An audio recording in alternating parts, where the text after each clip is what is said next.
Like a zombie emerging from a graveyard, Capcom's classic Ghosts and Goblins series has come back to life and shuffled its way onto the Nintendo Switch in the form of Ghosts and Goblins Resurrection.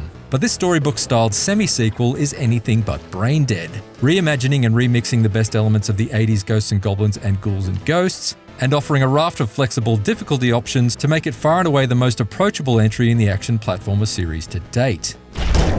Of course, that doesn't mean it isn't still as hard as coffin nails if you want it to be.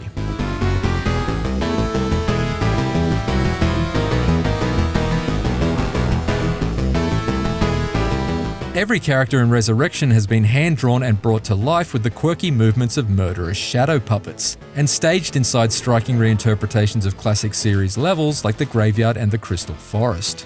To be honest, I still viewed the bulk of its beauty through a red mist, because despite its fairy tale appearance, Ghosts and Goblins Resurrection is anything but child's play. Hordes of demonic enemies continuously respawn in each area to keep you perpetually under attack, which can be agonizing to endure but exhilarating to overcome.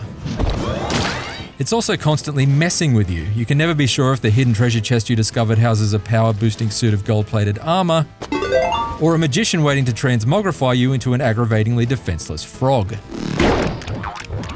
Meanwhile, there's very little story to dig into during Arthur's quest to rescue his damsel in distress, which does seem like a missed opportunity to reboot the lore into something that matches the art style's charm. Instead, the only words uttered between Once Upon a Time and Happily Ever After was the roughly 5-hour-long string of profanities supplied by me as I battled my way to Resurrection's climax. You f***ing little shit. 5 hours isn't exactly an epic length, but each of Resurrection's 7 levels introduces a series of unique gameplay twists that prevents the action from ever becoming stale and kept me from ever relaxing into a rhythm. Plus, its playtime is effectively doubled by the fact that after you complete Resurrection the first time around, you gain access to shadow versions of each stage, which rearrange enemy types and add environmental effects to make platforming even more fraught with danger. There are 8 different weapons for Arthur to get his hands on, the bulk of which have their own clear strengths and weaknesses, and some weapons are also better suited to certain environments than others. Initially, you can only pick up one weapon at a time, which means that yes, for significant stretches of Resurrection, you'll likely find yourself saddled with that perennially useless bastard of a flaming torch. However, by collecting umbral bees hidden in each stage, you can upgrade Arthur with skills and magical abilities. And early on I made an umbral bee line for the kitted out enhancement that enabled me to carry more than one weapon at a time. Carrying a small arsenal made me better equipped to counter the varying attack patterns of each boss fight, which made my eventual victories feel like they were earned through my strategic smarts rather than just blind luck. Arthur's expanding loadout of magic powers regularly saved my bacon, or indeed, saved me from bacon, when the going got tough.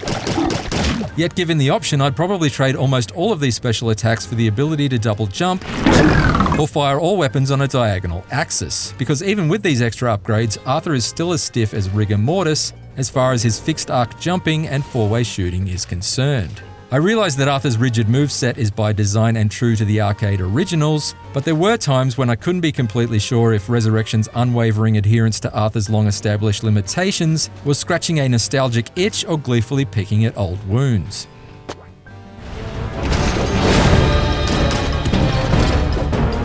Arthur's movements may be as stubborn as ever, but Resurrection's difficulty options are surprisingly flexible.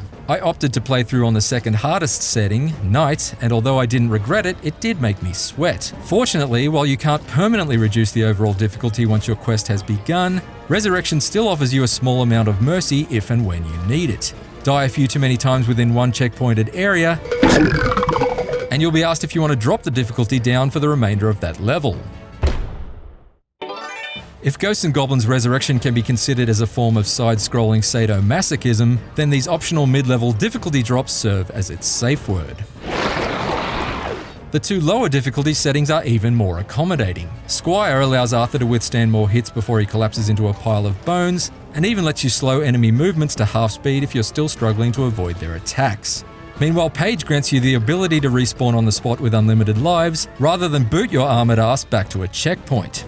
And before you die-hard fans protest, there's still the extremely punishing Legend mode, if you prefer to play Resurrection with your teeth gritted and the well-being of your controller under constant threat, you absolute maniacs.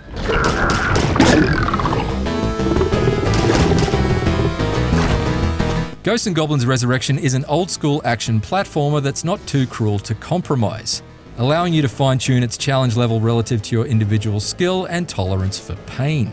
Its 7-level story mode may be slightly short, but it packs in plenty of variety and unique challenges to navigate, and bolsters its replay value with the addition of the alternate shadow levels that unlock after your first playthrough. If Capcom had added further flexibility to Arthur's movements and attacks, and maybe had a bit more fun with the story, this would have been a truly sensational second coming. But regardless, Ghosts and Goblins Resurrection is still a supremely spirited comeback. For more game reviews, check out our verdicts on Valheim Early Access and Super Mario 3D World plus Bowser's Fury.